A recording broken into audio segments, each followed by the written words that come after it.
Hey guys, this is Animedesu and this recap of Failure Frame Season 1. Everyone thought he was a weak orphan in a new world with E-rank skills, but he takes revenge on everyone by destroying them. Mimo was a troubled kid who got abused in his own house by his mother's new boyfriend after his father's death. The poor kid got beaten up every day while getting barely anything to eat. As he cowered in the corner, covering himself, his horrible mother watched television, ignoring his shouts of pain. He ended up growing up to be a lonely kid who was weak and didn't have any confidence. He wakes up from a nightmare of getting beaten up by his stepfather when he hears the bully of his class, named Sho, messing with a nice girl named Ya. He takes away her book and waves it around in the air, making fun of her for reading girly novels because this negative imbecile can't understand that a girl will read girly novels. Mimo imagines how, in a TV show, he would stop the bullying and win everyone's admiration, but he knows that in reality, no one on the bus cares. If he stands up for her, his weak frame will only get him beaten up. Most popular students support Sho, while the others laugh along to avoid being targeted. The teacher is useless, asleep, as Sho relentlessly demands the girl's phone number. Before he realizes it, Mimo stands up, looking Sho in the eye, and tells him to leave Ya alone. Sho laughs, calling him a sissy and weak, when suddenly Kiri, the most popular guy in class, tells Sho to give the book back. Sho obeys and returns the book to the girl, then moves on to bully another nerd, Yasu. Mimo questions why he stood up for Ya, an unusual act for him, but before he can dwell on it, everyone on the bus is transported to a different world. They are all utterly bewildered as they stand in a completely unknown place while a hot goddess stands atop a bridge and introduces herself as the goddess Vizai. She explains that every time the threat of a demon king appears, the kingdom of Alan summons brave warriors from a different world to defend their kingdom. 200 years ago, the demon king almost demolished their entire kingdom, but thanks to some heroes, the demon king was soundly defeated, and the entire demon army was destroyed. Unfortunately, the Demon King has been resurrected, which is why they have all been teleported to this world to fight as the new heroes who will put an end to the Demon King. The students are utterly confused as they wonder whether they are dead or if it is some kind of prank. Their teacher tells them to stay quiet and instructs them to hear what the goddess has to say.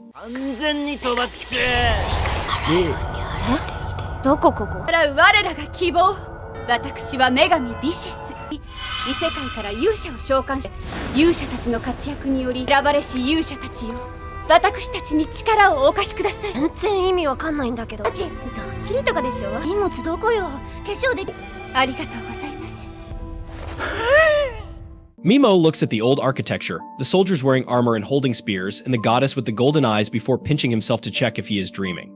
Kiri ends up speaking and asks the goddess what will happen if they don't cooperate with her, to which the goddess smiles and claims that she won't be able to send them back to their world. Kiri asks whether there really is a way to go back, and Vizai replies that there is a reverse summoning ritual which can send them back, but to get that, they will have to kill the Demon King, as they will require a special part called the Evil Element, which will only drop if he dies. Sho screams at her for calling them to a new world without giving them a choice and refuses to help, but Vizai goes down on one knee and begs them to help save her kingdom from destruction.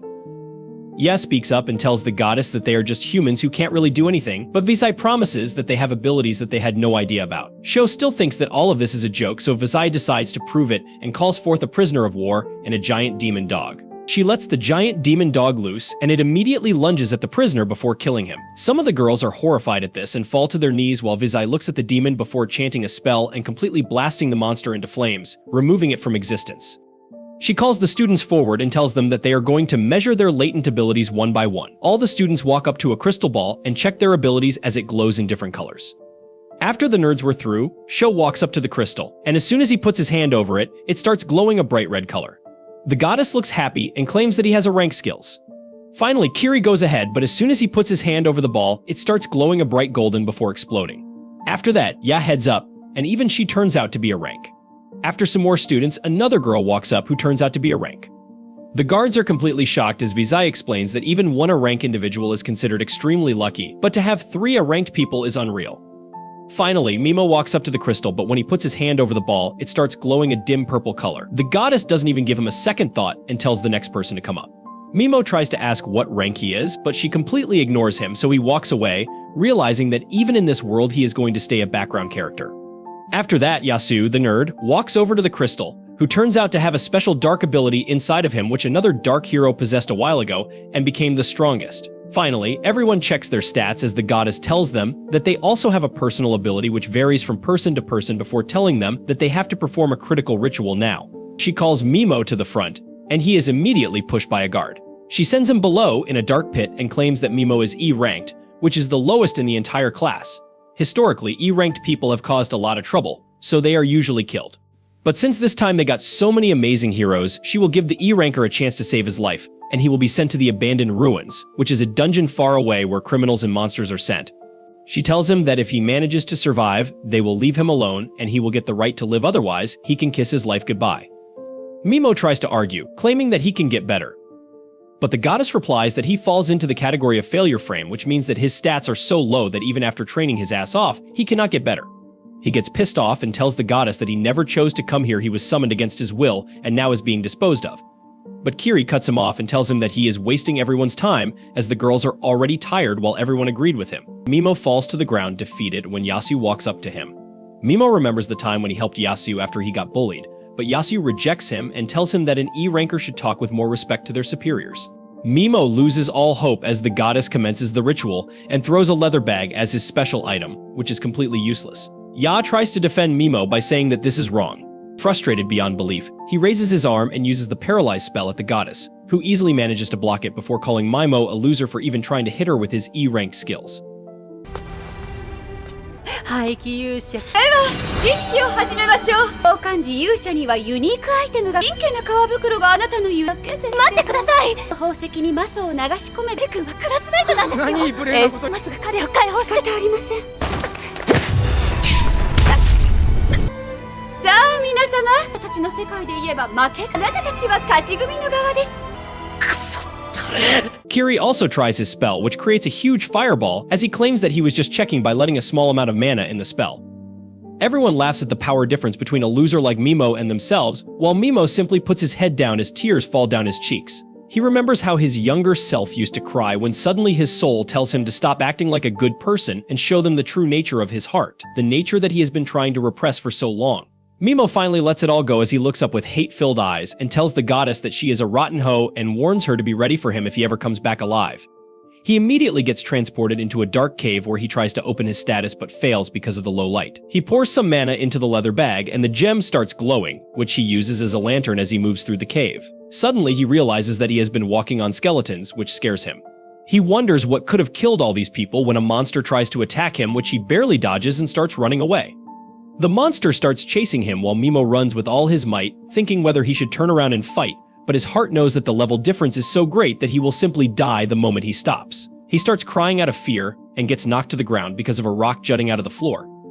He turns around to see his death in its face while frustration over his life takes command of his body. Just as the monster was about to kill him, Mimo ends up trying a last-ditch effort to save his life and shoots the paralyze spell, which, to his surprise, actually petrifies the monster in place. He immediately gets up and starts running away, but soon he reaches the end of the cave, where another bird demon walks up to him with the raw intent of killing him. Mimo immediately raises his arm once again and uses the paralyze spell, which again freezes the enemy. He realizes that it wasn't a fluke and his spell actually works, but he starts feeling tired, so he opens his stats and notices that his mana was almost completely gone. He realizes that he has another skill left, so he tries to cast a poison spell on the monster, which works very well as the demon starts turning black and bleeding from its body. Mimo sits down on the cave floor, wondering why his spells are being so effective against these demons, when suddenly he hears something behind him. He turns around to see that the Minotaur demon has managed to break off the spell and is ready to land the killing blow on Mimo. But this time, instead of running away, all the hatred for everyone who treated him badly comes back to him. Even after being completely depleted, he raises his arms towards the demon, determined that from now on he will kill to live his life, and challenges the demon to fight him, not knowing whether he will survive this time or not. He attempts to use Paralyze on the Minotaur again, but this time the skill fails to activate, so Momori has to jump out of the way. He is informed by the system that he is not allowed to cast the same effect multiple times on a single target. So he comes up with a new plan and casts Sleep on the Minotaur, causing it to fall to the ground unconscious. Once the monster is out cold, Momori applies poison to it as well. It looks like there are no restrictions on stacking effects, but he is out of mana. If he keeps using his skills, he will eventually burn through his stamina as well, and there are still a lot more monsters for him to deal with. Momori begins spamming paralysis, and eventually he has managed to stop all the monsters but has left himself on the verge of collapse. However, his troubles aren't over yet, as even more monsters begin to approach. So he has no choice but to keep using Paralyze until his body can't take it anymore. It's not long before he reaches his limit and can't go on. There are still a lot of monsters around him, but he knows if he tries to use his skill even one more time, it could mean the end for him. He has no other options available, but luckily, just as he's about to use up the last of his body's stamina, the cockatrice that he poisoned a while ago suddenly dies. Due to this, Min's level shoots up until he's at level 258, and both his mana and stamina are replenished. Mamori doesn't understand what happened at first, but then he notices the dead monster and realizes that he must have gained experience because his poison killed it. With his energy replenished, he can keep fighting as much as necessary. As he continues to spam paralysis, his skill levels up, leading him to believe he can upgrade it by repeated use. But he will worry about that later, since for now, he has to make sure he can escape this place alive. With his paralysis now at level 2, Mamori notices that he now has the option to select multiple targets at once. So he does so, and the monsters are all immediately frozen in place. He begins inflicting poison on all the paralyzed monsters, and eventually his poison skill levels up as well. But there are still a lot more monsters here, so that means he can level up even more. Mamori takes a look at his status window, and since he leveled up, his stats are far higher than they were when he first got here, especially his mana, which is now over 8,000. Mana is his only way of surviving this hellhole. Mamori takes a break and sits down while he waits for the poison to do its thing. Eventually, the monsters begin dying one by one, raising Mamori's level even further. By the time he is level 500, Mamori is fairly confident that he can now make it out of the ruins. So, he prepares to take care of the remaining monsters. However, after seeing Mamori kill dozens of them with ease, the monsters have enough common sense to know that they shouldn't mess with him, so they all run off. Now that the area is safe, Mamori sifts through the piles of rotting bones in order to find any loot that he could use. After getting his hands on a cloak and a blade, he sets off to escape the ruins. As he looks for the exit, he comes across many different monsters, but he has realized that he faces another problem: he has no food. So, he's going to starve soon if he doesn't get something to eat. So after retracing his steps, he returns to the monster corpses and reluctantly begins carving into them to eat what he can. However, as the eyeball pops out and Mamori tries to eat it, he realizes that the monster's entire body has acid in it, so he won't be able to eat it after all. With no source of food, Mamori believes he will starve to death before he ever makes it out of here. He has no energy left in his body, but then he notices the color of his magic bag changing. Since that's the only source of light he has, he frantically rushes over to supply it with more mana. However, as he does so, he feels something appear inside the bag. To his delight, he finds a bag of beef jerky and a bottle of soda. He excitedly begins eating. While this means his hunger problem is solved for now, he doesn't know for sure if he will be able to get the bag to produce food again.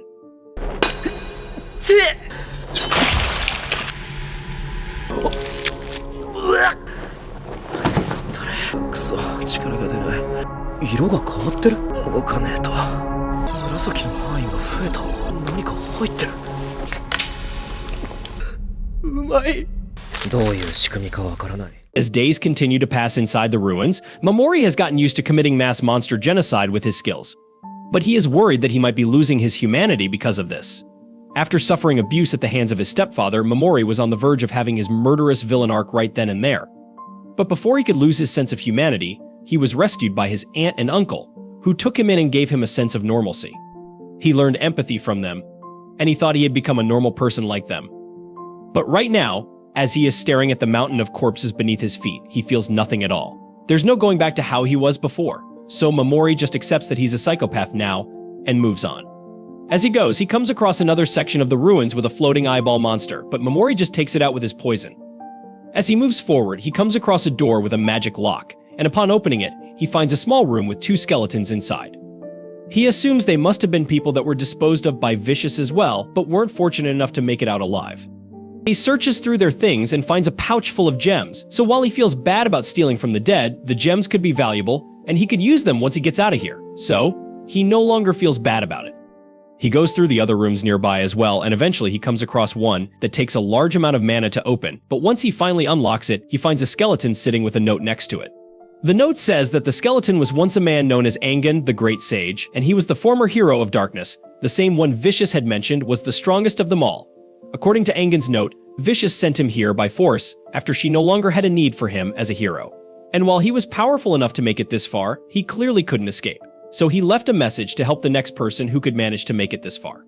Vicious may have said the Demon Lord was evil, but she is just as bad in Mamori's eye, although he can't say he is much better than her either, since his only goal is to get revenge on her, and he doesn't care if he has to destroy the world to do it. As he is looting Angan's corpse, he comes across a book of forbidden arts. It is full of information about recipes for medicine and magic tool instructions that could prove to be useful later, so he decides to keep it. He also finds a scroll of forbidden magic, but he doesn't understand what it says. However, if a great sage like Angen went through all the trouble of keeping it hidden with him up until his final moments, then it must be really powerful. It may even be strong enough for Momori to eventually defeat the goddess if he's ever able to decipher it. Momori continues making his way through the ruins until he comes across a door that he thinks will lead to the surface. However, if this is truly the final door, then that must mean the Soul Eater Angen was talking about is here as well. Momori remains cautious of his surroundings and takes a look at his stats to make sure he is prepared for this. He did all he could to ensure he leveled up as much as possible before he got here, so he can only hope that his skills are enough to defeat it. Momori eventually finds a creepy face, and he is certain that this must be the Soul Eater, so he immediately attempts to use Paralyze on it. But the moment he steps out of cover, the Soul Eater fires a laser at him. This is the first time anything has managed to stop him from using his skill, and Momori has to think fast. Since the only way out is to use the gem on his forehead to activate his skill, he needs to say it out loud and be within a certain distance. But none of that matters if the Soul Eater can attack him before he finishes casting the spell. While Momori is still thinking about what to do, the Soul Eater breaks out of the wall to go after him. So, he really has no choice but to fight now.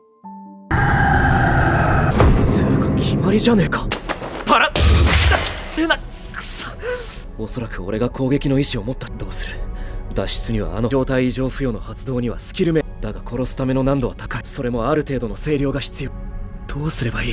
もうスキルは発動できない。って来やがったのか。生存率をゼロたらしめているぞ。だからこれはきっと最後の生存競争になる。Meanwhile, outside the ruins, a girl is trying to escape from her pursuers and decides to hide nearby, not knowing the fierce battle is taking place inside. As the Soul Eater slowly approaches Momori, he wonders why it hasn't fired its lasers at him yet. But he soon finds out why as the Soul Eater spits up some purple gunk which takes the form of humans. These are the souls of the people the Soul Eater has killed, and they are being forced to attack Momori, so he is forced to paralyze them. However, he can't bring himself to use poison because they are still human, even if they've become gross globs of paste. The Soul Eater enjoys watching as Momori struggles because he can't attack the souls for moral reasons, and he can't attack the Soul Eater either because it would react too fast. Momori begins breaking down and crying a lot because he says he doesn't want to hurt other people, and he's losing aura by the minute with his constant crime. But as the Soul Eater is reveling in Momori's tears, he reveals that it was all an act. As he paralyzes the Soul Eater, he knew he could never land a successful paralyze on the Soul Eater unless he managed to get it to lower its guard. So now that the Soul Eater is paralyzed, Momori doesn't really care what happens to the souls. If he kills the Soul Eater, and even though he spent so much time trying to become a harmless, law-abiding citizen, all he cares about are the facts. Those soul puppets were trying to kill him, so they could be babies for all he cares. He's still going to poison them anyway. The Soul Eater struggles to move out of frustration that it lost to Momori, and this lets Momori know that powerful monsters can try to overcome his paralysis, but it does additional damage to their bodies. That's interesting and all, but he doesn't want to waste any more time here. So, he casts poison on the Soul Eater and destroys it once and for all. Upon doing so, the souls that the Soul Eater consumed are released, and they all appear in front of Momori to thank him for freeing them. They've been rooting for him as he tried to survive the ruins, and none of them really mind the fact that he looted their bodies either. Momori is then approached by Angen, and he has only one thing to say: he wants Momori to take down the goddess and avenge them all. The souls of the dead pass on after that, and while Momori normally wouldn't accept the request without some sort of compensation, he was already planning on taking her down anyway. Now that the final monster has been defeated, Momori can open the door and begin his quest for revenge on the surface. In the forests outside the royal capital, the rest of T's crew is out there hunting demons to level up. Shugo is chasing after a demon dog with a sword. Kiri is burning down monsters with his 6 skills, and he hits level 18 like a boss. Over in another spot, that nerd Yasu, who has a messed up personality, was burning monsters with his dark flames and laughing at their cries. But far away from them, there's this shy and innocent girl named Koba who can't bring herself to kill monsters. But this bully Asagi is telling her that if she doesn't kill them, she's going to lose her life because it's the first test from the goddess. Asagi keeps Koba on a tight leash and says the class is going to fall apart soon with all these selfish peeps formatting factions. Asagi, being a B rank, plans on creating her own crew with the girls who are going to follow her lead. She knows Koba is only a lowly D rank, so she ain't going to be accepted by Kiri's crew or the other powerful factions. Even Ayaka can't take her in, because she is about to die soon. Koba starts freaking out, but Asagi tells her to quit worrying about the small stuff. She just wants Koba to be her cute little pet, and for that, she's got her faction to trap a monster, so she can finish it off easy. Asagi tells Koba she's got to kill that monster and pass Isis's test, or else she's going to end up like Momori. Koba doesn't want to kill any helpless monster, but Asagi keeps pushing her, practically forcing her hand. Eventually, Koba gives in and kills the monster, but that act of violence leaves her feeling crushed. She starts crying, thinking she couldn't help Momori like she wanted to. Ayaka finally snaps back to reality, and that gut pain reminds her how the goddess straight up knocked her out and sent Momori away. She wastes no time and goes straight to confront goddess Isis, who is fronting with her weak-ass acting skills. She tries to play it off, talking about how she was hurt too, sending Momori into danger, but it's just their kingdom's policy. Then she says that the whole ritual to get rid of the weakest crew member is going to keep going, and while Ayaka was knocked out, she already sent those weaklings who couldn't even take down a single demon away too. Ayaka is fuming with hate for the goddess at this point and tells her that her way of doing things is messed up. Isis just laughs it off, saying everyone's got their own opinions, but she ain't going to bend over backwards trying to please them. But then Ayaka comes through with a slick suggestion. As an S-rank hero, she's going to hustle hard and cover for those who can't step it up. In return, she wants Isis to back off on banishing them. Isis actually agrees to the idea and asks Ayaka to shake hands like they're burying the past and starting fresh with a new perspective. Meanwhile, far away from the drama in the dark forests near the abandoned ruins, there's this woman hauling ass trying to escape from a group of nasty bandits. It's hot on her tail, but damn, she is slipping up and leaving easy clues for the bandits to follow. The bandits are planning to let her run wild because they know they're going to eventually trap her and take her down. At the same time, Momori just stepped out of the ruins. He checks his stats and sees his mana skyrocketed to over 59,000, but right now he is more curious about the details of his skills. He finds out he can use his paralyzed skill on specific body parts, not just the whole damn body, and he can even tone down his poison skill to make it non-lethal. He's plotting to test it out as soon as he runs into some demons, but as he keeps moving, he starts hearing squeaks coming from behind the trees. So, Momori peeps a bunch of slimes bullying a smaller slime, and he feels sorry for the little dude. But damn, that little slime got more fight in it than your average bullied kid, and it starts throwing hands back at its bullies. Momori thinks it's the perfect time to test out his new skill, so he paralyzes all the slimes and then hits the bully slimes with that non-lethal poison. He then dispels the poison and paralysis from the bully slimes, making them run away. Then he turns to the small slime and gives it props for standing up against the bullies. Momori tells the slime he's going to release it from the paralyzed state and asks it not to attack him. He sets the slime free and keeps on moving, but the slime starts following him instead. 俺をスライムってやつか。ダメだろそれじゃ。パラライズ、ポイズン。でこっちが解除か。Momori figures the slime's an outcast like him, so he decides to adopt it. He tucks the slime into his hood so it can watch his back and warn him if there's any danger. Meanwhile, Momori gets his read on with that forbidden art book by the Dark Hero. He finds a recipe for some medicine that can boost even slimes. He then chats it up with the little slime, letting it know he's on a journey for vengeance against those who wronged him. He asks the slime if it still wants to roll with him, and the slime's all about it. Momori is stoked to hear that and names the slime Piggy Maru, and the slime's feeling its new name too. Momori keeps on walking like a boss when out of nowhere. He gets surrounded by the bandits who are after that mysterious woman. These bandits are trying to tire her out, but on the way, they picked up some other presents and ended up here looking for some fun. The bandit leader tells Momori to hand over all his valuables and maybe they won't mess him up.